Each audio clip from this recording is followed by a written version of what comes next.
Nakariri na. Kwento-kwentuhan muna bago palis. Yan, medyo muna, andun sa loob si Sir Alan, si Asyong.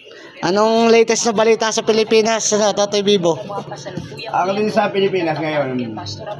Hindi lang Pilipinas, hindi lang Mindanao, buong Pilipinas. Ang gulo. So, apektado tayo dyan. Kasi doon ang mga pamilya natin.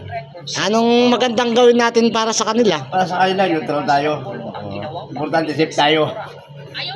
Anong may papayo mo kay Kibuloy? May papayo ko lang kay Kibuloy.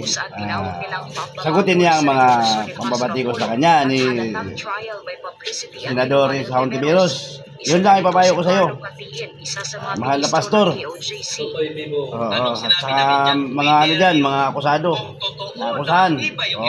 Harapin nyo. Yun lang. Okay, maraming salamat.